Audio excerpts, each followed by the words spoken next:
Bonsoir, monsieur. Pardon. Bonsoir, monsieur, pardon. Bonsoir, monsieur. Bonsoir, messieurs.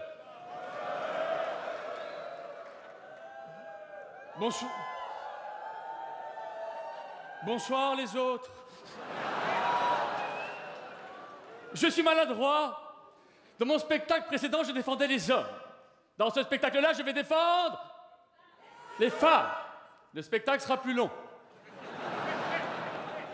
Et pour vous prouver que je suis dans votre camp, mesdames, si par hasard, je fais une blague misogyne, ou si j'ai un geste déplacé envers la jambe féminine, tiens, toi, madame, je te donne ce pistolet à eau, d'accord? Et si tu trouves que je vais trop loin, tu me tires dessus, ok? Comme ça, vous aurez une représentante, mesdames. C'est pas mal, non? Et pour pas que les hommes soient lésés.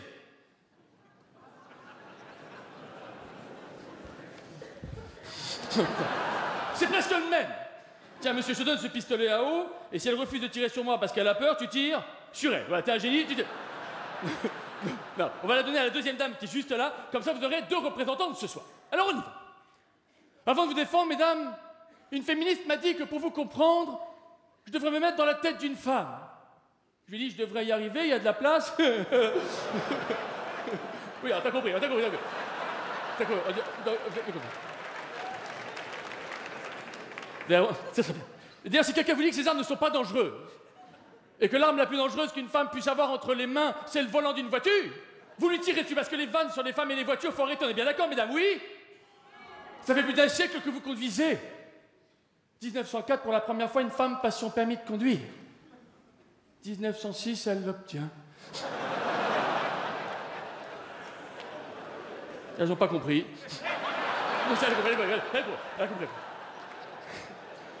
Elle a compris. Bon, comme vous le constatez, messieurs, je vais défendre les femmes. Et pour que ce soit moins douloureux pour vous à supporter, je vais vous mettre sous hypnose. D'accord, messieurs, oui? Allez, pour l'hypnose, il faut se concentrer, c'est pour ça que ça marche qu'avec les hommes. Putain, je vais me faire tromper, moi. Allez, soyez concentrés, messieurs. Messieurs, imaginez. Votre femme vous raconte sa journée de travail.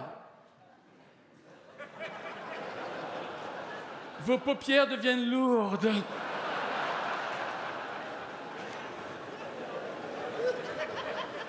Pardon, messieurs, imaginez, votre femme a disparu. Vous vous sentez léger. Très léger. J'en vois déjà 2 là-bas qui s'envolent. Bon voyage. Tiens, maintenant qu'on est qu'entre hommes, je vais faire un truc que j'ai toujours rêvé de faire. Vous êtes combien d'hommes? Je crois que vous êtes à peu près 700 hommes ce soir. Allô, bonsoir, je vois 1400 prostituées pour Montreux, s'il vous plaît. Bon, maintenant, messieurs, rouvrez les yeux et dites, ma femme est parfaite. À vous, messieurs. Wow. Oh, c'est la première fois que ça m'arrive. C'est la première fois que ça m'arrive. Il était temps que je vienne. Messieurs, mentez s'il le faut. Allez, ma femme est parfaite, à vous, messieurs. Mais pas ouais, ma femme est parfaite.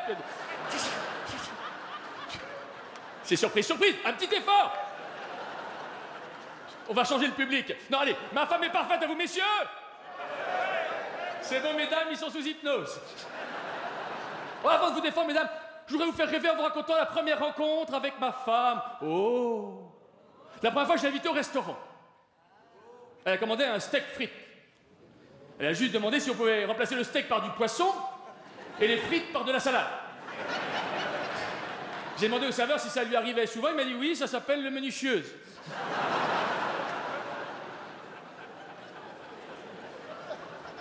Puis je l'ai ramené chez moi, on a fait l'amour dans la cuisine. Juste après, elle m'a mis en garde. Elle m'a dit, je veux une relation stable. Je lui ai dit, si c'est que ça, on peut mettre une cale sous la table. Le deuxième soir, je l'ai emmenée dormir à la Belle Étoile, sur la plage, au bord de la mer. Elle m'a dit que c'était une bonne idée. Mais que ça aurait été une bonne idée de regarder l'horaire des marées. Et quelques temps plus tard, on a décidé de se marier. Pour les fiançailles, elle m'a demandé de lui offrir une bague de la valeur de mon amour pour elle. Du coup, je lui ai acheté un serre-joint.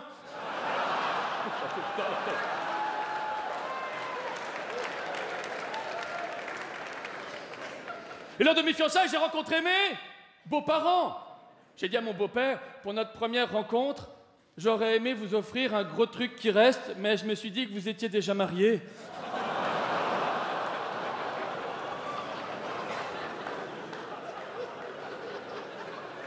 À la fin du déjeuner, pendant que mon beau-père débarrassait la table, ma femme m'a donné un coup de coude en me murmurant « Fais quelque chose !» Du coup, j'ai laissé 2 € de pourboire.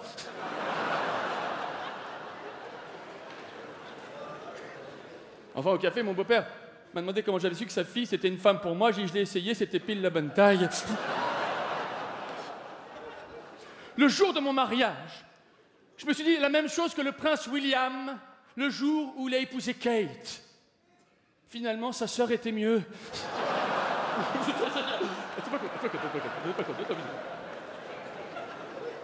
Ouais, en tout cas, un truc que je trouve génial dans le mariage, c'est l'enterrement de vie de garçon. C'est génial, messieurs, oui! Ce jour-là, alors que je buvais de la bière avec mes copains, une stripteaseuse sur les genoux. Ma femme est arrivée. J'ai dit que je fêtais mon enterrement de vie de garçon. Elle m'a dit « Tu te fous de ma gueule, ça fait 3 ans qu'on est mariés !»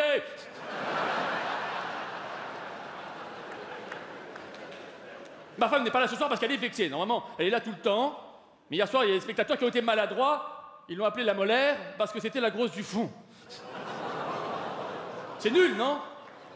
Du coup, ma femme a voulu me prouver qu'elle était encore séduisante. Du coup, elle s'est inscrite sur Mythique. Et comme ça ne marchait pas, finalement, elle s'est inscrite sur ricardo.ch. On attend les offres.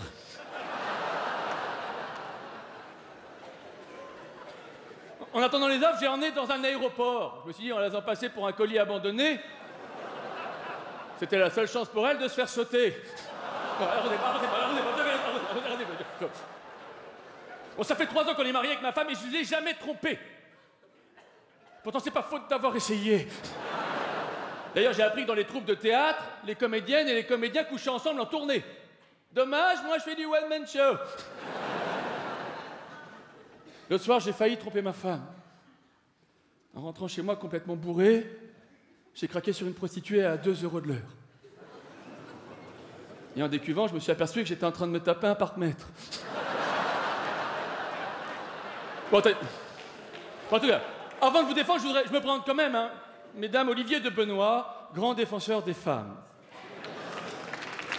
Depuis la mort de Jacques Vergès, je suis le seul avocat capable de défendre une cause perdue. Mais mon nom complet, c'est Olivier Marie-Emmanuel de Benoît de Gentissart. Bon, c'est un peu long, c'est un titre de noblesse qui a été offert par Marie-Thérèse d'Autriche à mon aïeul, pour le remercier de performances qui n'étaient pas d'ordre militaire, mais sexuelles. Quand j'ai parlé à ma femme de ce savoir-faire familial, elle m'a dit « Mais vous ne l'êtes pas transmis ?» J'aurais adoré vivre à l'époque de mon aïeul, parce qu'à l'époque, tout était plus facile, même pour faire l'amour. À l'époque, les femmes portaient des culottes fendues. Vous voyez ce que c'est, les culottes fendues? Oui. C'est le même principe que l'ouverture facile sur les paquets de jambon. Un petit peu plus haut, parce que là, ça pousse, hein, quand même. En tout cas, à l'époque, la femme était sûre d'avoir un orgasme. Quand l'homme était trop précoce, c'est le cheval qui prenait la suite. Les deux vont. En tout cas, pour conclure ma présentation, je dirais qu'avant de devenir le grand féministe que je suis devenu et qu'il me faut d'avoir autant de monde ce soir à Montreux, il m'est arrivé d'être macho. Et je le regrette. Et d'ailleurs, pour illustrer cette terrible période, voici comment s'est passé le premier entretien d'embauche auquel je me suis présenté. Prépare-toi. Prépare-toi aussi, je vais chercher un kawaii. Je tente.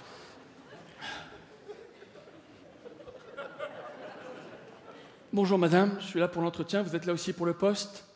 Non, je me disais bien, comme c'est un poste à responsabilité. Ça va être long. Vous êtes PDG? Moi aussi j'en ai une, c'est Toto qui dit à sa maîtresse, est-ce que... C'est pas une blague, vous êtes PDG. Et c'est vous qui êtes là pour me recevoir? Bon, avec ça, c'est normal que ce soit une femme qui s'occupe de l'entretien. Non. Est-ce que ça me dérange d'avoir une femme au-dessus de moi? Non? Ça dépend du poids. Attendez, je vais m'asseoir, ce sera plus agréable. Vous avez vu que j'étais allé à l'université? Ah oui, l'université, c'est une grande école après le bac. Vous connaissez, oui, vous êtes passé devant. Vous y êtes allé quel coup? Vous avez plus de bagages que moi? Oh, c'est normal, ça prend de la place, les chaussures. Mais comment vous avez fait pour décrocher ce poste? C'est la première fois que je vois une femme décrocher un truc qui est pas sur un cintre.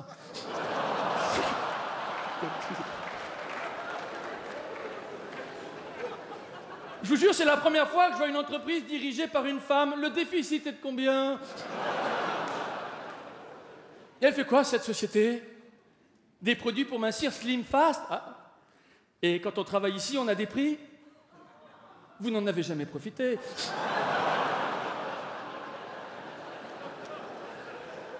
Si je m'y connais en régime, oui. Je vis moi-même sous le régime d'une dictature imposée par ma femme, que j'ai surnommée Fidel Casse-Couille. Et sa mère, belle-mère Al-Assad. Oui, je suis marié. Qu'est-ce qu'elle fait, ma femme, dans la vie? Oh, rien, comme la plupart. Mon livre préféré, Les femmes savantes. Je suis un grand fan de science-fiction. Hein? Mon événement le plus marquant? Le 11 septembre, comme beaucoup d'autres. Ce jour-là, quand j'ai vu les images, je me suis dit, ça y est, il y a des femmes pilotes.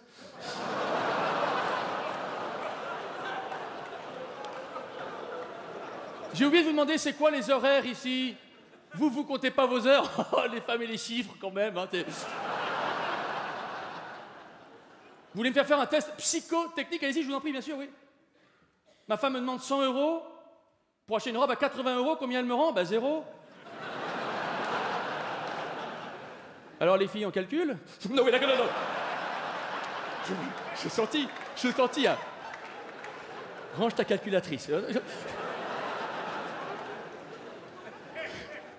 Ce que je pense des femmes, oh, vous avez un peu de temps? Je pense que la femme est une espèce menacée par l'homme.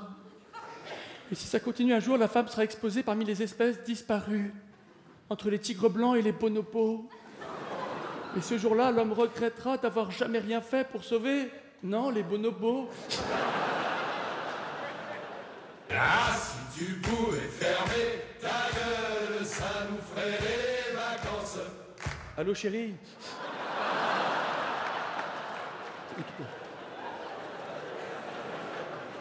Ne quitte pas un instant. Messieurs, je vais vous demander d'attendre la fin du spectacle pour changer votre sonnerie, s'il vous plaît, d'accord?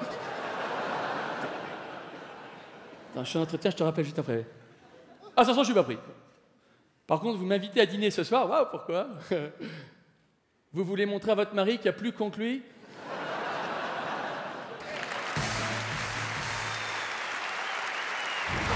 Si vous voulez voir l'intégralité des sketchs que j'ai pu faire dans ces formidables galas, il faut aller sur la chaîne YouTube du Montreux Festival. Je vous donne un indice, on ne peut pas le mettre sur un bateau. C'est donc un qui pèse environ 50 kilos à vide, un sac à main dit de poche.